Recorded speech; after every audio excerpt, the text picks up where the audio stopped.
మిత్రులారా, సాహిత్య కళారంగాలలో పేరు ప్రఖ్యాతులు గడించి ఆయా రంగాల పురోభివృద్ధికి శ్రమించిన వారిని సన్మానించడం కోసం ఈ ఏపీ కల్చరల్ అసోసియేషన్ స్థాపించబడింది. ఈ రోజున మొదటిసారిగా ఈ సంప్రదాయాన్ని కాదని, ఇటు సాహిత్యానికి అటు కళకు సంబంధించని ఒక వ్యక్తిని మనం సన్మానిస్తున్నాం. ప్రతాప్ కుమార్ గారు తన శక్తితో, సామర్థ్యంతో, నేర్పుతో, తన ప్రతాపంతో ఎన్నో ఘనకార్యాలు సాధించి అత్యున్నత స్థానం చేరుకున్న కారణంగా ఈయనకి స్వాగతం చెప్పకుండా, సన్మానించకుండా ఉండలేకపోతున్నాం.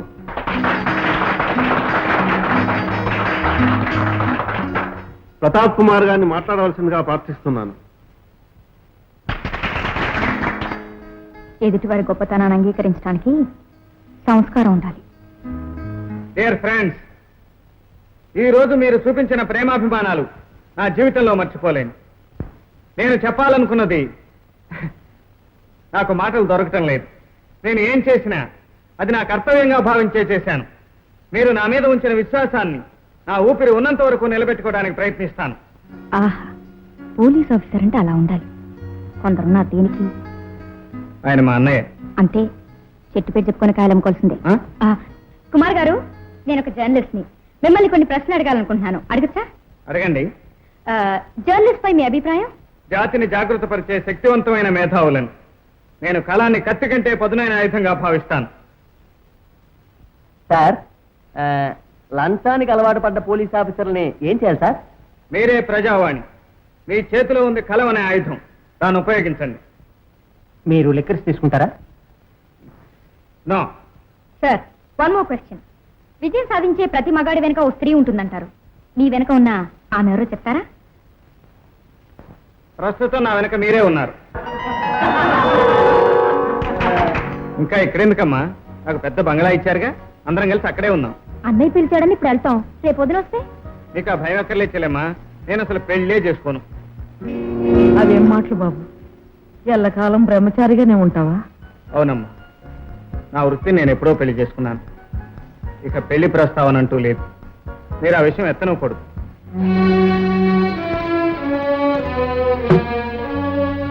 అమ్మా, పెళ్లి విషయం ఎత్తగానే ఇలా చూపు లేచిపోయాడంటే ఇప్పుడు వదిలేస్తే ముందు ముందు మరింత మొండికెత్తొచ్చు. నువ్వు పెళ్లి చేసుకుంటేనే తప్పని ఇంట్లో అడుగు పెట్టమని బెదిరించు. అప్పుడు దారికి వస్తాడు.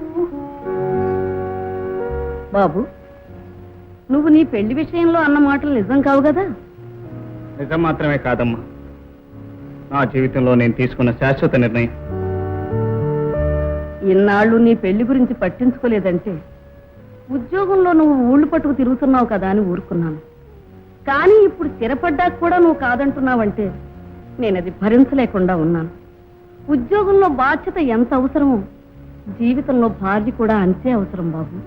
ఆ జీవితం కోరుకోవాలంటే మనసు కూడా అంతే అవసరం అమ్మా. ఏం బాబు, నీ మనసుకి ఏమైంది? పెళ్ళంటే ఎందుకు మనస్కరించటం లేదు?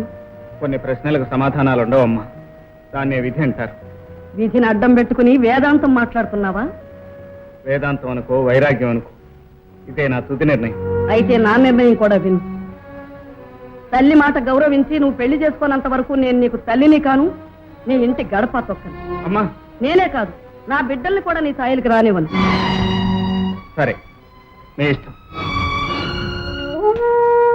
బాధపడకమ్మా, ఎలాగైనా సరే అన్నయ్య నొప్పించి నేను పెళ్లి జరిపిస్తాను. అయితే ప్రతాప్ వాడు తల్లితోనూ తమ్ముడితోనూ కలిసి ఉండడం లేదన్నమాట. అవును, పెళ్లి చేసుకోమని తల్లి తమ్ముడు పట్టుపట్టారట. ప్రతాప్ ఈ జన్మకు చేసుకోనన్నారట. దాంతో మాట వచ్చుంటుంది, వీడికి పౌరుషం వచ్చి ఉంటుంది, దాంతో వేరుగా ఉండి ఉంటాడు. Double correct. ప్రతాప్ ఎందుకు పెళ్లి చేసుకోనంటున్నాడో నాకు తెలుసు. వాణ్ణి వలలో ఎలా వేసుకోవాలో నాకు బాగా తెలుసు. సార్, మీకోసం ఎవరో వచ్చారు. లోపలికి రమ్మను. Good morning. Very good morning sir. నేను ఇక్కడికి నేరస్తుడిగా రాలేదు, విజిటర్. రమ్మని కూర్చోమనకపోవడం న్యాయం కాదు. కుర్చీలు ఉన్నది విజిటర్స్ కూర్చోడానికే. You can sit down. ఏం పని మీద వచ్చారు? నా మిత్రుణ్ణి కలుసుకోవడానికి వచ్చాను. ఎవరా మిత్రుడు? చాలా కాలం క్రితం విడిపోయి ఎంతో ఎత్తుకెదిగిపోయిన తమనే ఒకసారి తలెత్తి చూస్తే తెలుస్తుంది. మిమ్మల్ని ఎక్కడా చూసినట్లేదు, పేరు కూడా విన్నట్లేదే. కనీసం సావిత్రైనా ఎవరు మీరా ఫూల్? మన స్నేహాన్ని గుర్చేయడానికి ఆ పేరే గుర్తొచ్చిందా? పదవి ఉన్నంత మాత్రాన స్నేహితుని మర్చిపోవడానికి నేనేం రాజకీయ నాయకుడిని కాను, పోలీస్ ఆఫీసర్ని. బ్రతికించావురా. పోలీసు వాళ్ళ చేత నెట్టిస్తావేమో అనుకున్నాను. అవును, స్నేహితుడైన వాడివి నేరుగా రావాలి కానీ ఇలా విజిటింగ్ కార్డు పంపడం ఏంటి? దేవుడు వరం ఇచ్చినా పూసారు వరం ఏడన్నట్టు నీ కేటు దగ్గర వాళ్ళు లోపలికి రానియొద్దు. ఒకసారి పరిచయం అయిందిగా, ఈసారి స్టాంప్ లేని కవర్లా నేరుగా వచ్చేస్తాను. అయితే ఇంకా పోస్ట్ ఆఫీస్ భాష మారలేదన్నమాట. మనిషి మారితే కదా భాష మారడానికి. కాఫీ తీసుకో. అవునరా, ఆ అమ్మ గాని చెల్లి గాని ఎవరు కనిపించడం లేదు ఇంట్లో. ఒంటరిగా ఉంటున్నావా? అవును. అదేం కర్మరా, అందరూ ఉండి పైగా ఒకే ఊళ్ళో ఉంటూ వేరుగా ఉండడం ఏంటి? అలాంటి ప్రశ్నలు అడగ. నీ ఫలించని ప్రేమ, చెలించని మనసు తెలుసుకోలేక నీ తల్లి నీ తోబుట్టువు నిన్ను పెళ్లి చేసుకోమంటున్నారు. నువ్వు కాదు కూడదని ఒంటరిగానే ఉంటున్నావు. నో, నేను ఎప్పుడూ ఒంటరివాడిని కాను. నా డ్యూటీ నాకు ఎప్పుడూ తోడుగా ఉంటుంది. ఆ డ్యూటీలో నువ్వు అలసిపోయినప్పుడు నీకు మనశ్శాంతిని ప్రసాదించగల ఒక తీయటి గుర్తు ఈ క్యాసెట్. దీన్ని నీకోసం పోస్ట్ మ్యాన్ లా మోసుకొచ్చాను. తీసుకో. నాకు అర్జెంట్ పనులున్నాయి, వస్తాను.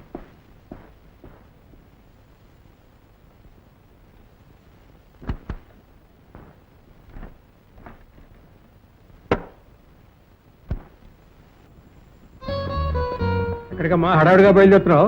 అబ్బబ్బబ్బబ్బా, మీకు ఎన్నిసార్లు చెప్పాను డాడీ, బయటికి వెళ్ళేటప్పుడు ఎక్కడికి అని అడగొద్దని. ఆ మాట నీకు చిన్నతనంలో నేర్పింది నేనేనమ్మా, కానీ ఆడపిల్లవు కదా, అడగకుండా ఉండలేకపోయాను.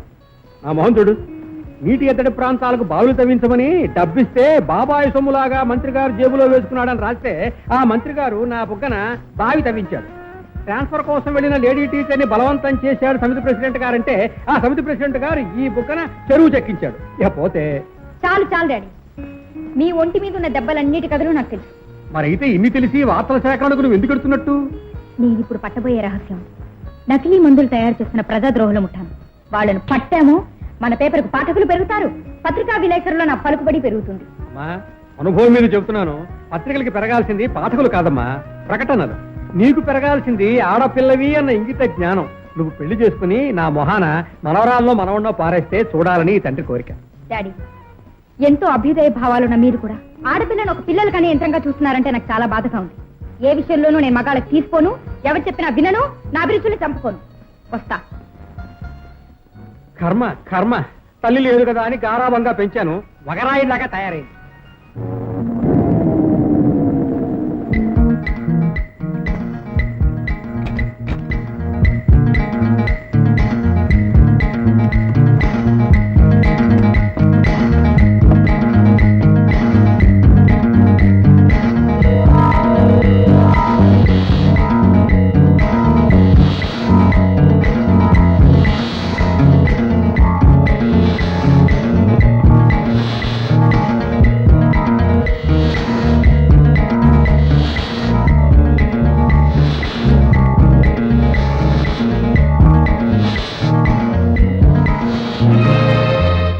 ఏం చేస్తున్నావు అక్కడ? ఏం లేదు, ఫోటో తీస్తున్నాను. ఫోటో తీస్తున్నావా? ఏయ్, ఆ అమ్మాయి ఎవరో మనందరినీ కలిపి ఫోటో తీస్తోంది. పదరా, రండి.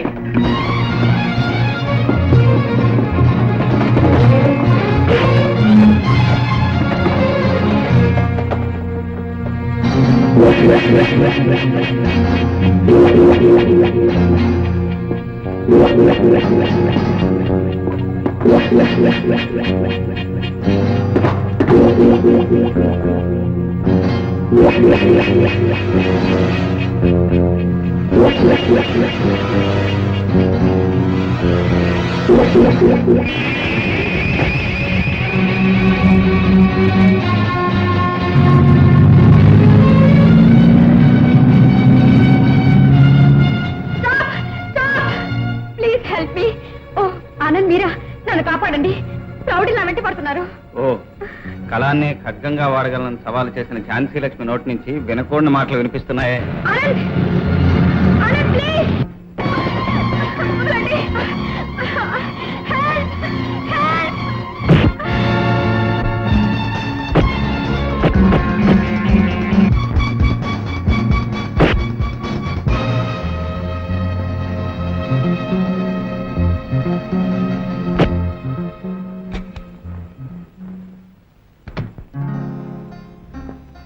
సారీ.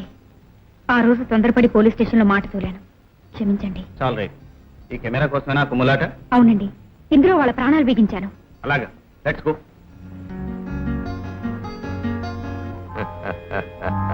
శభాష్. పార్సిల్ గానే ఉంచేసి లోపల ఉన్న సరుకులు లాగేసినట్టు కెమెరాను అలాగే ఉంచేసి రీలు మాత్రం కొట్టుకొచ్చేసారన్నమాట. తమరు సెలవిస్తే అమ్మాయి శాల్తీనే లేపేస్తాం బాస్. ఆ రీలు మనకు దొరికింది కనుక అమ్మాయిని లేపాల్సిన అవసరం లేదేమో. కరెక్ట్.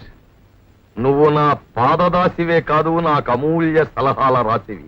ఒరే భక్తులారా, నా స్వప్న చెప్పినట్టు ఆ అమ్మాయి సంగతి మర్చిపోయి రేపు తెల్లారేసరికల్లా ఆ గొడవను లేపేసి అక్కడ ఒక అనాథాశ్రమాన్ని స్థాపించండి. ఆ తర్వాత ఆ అమ్మాయి గుర్తులు చెప్పినా పోలీసు వాళ్ళు చేయగలిగిందేమి ఉండదు. మరి దొరికిపోయిన అప్పలకొండ గారి సంగతి మంచు కొండలా కరిగించేస్తాను. నేను చెప్పినట్టు చెయ్యండిరా. Okay boss.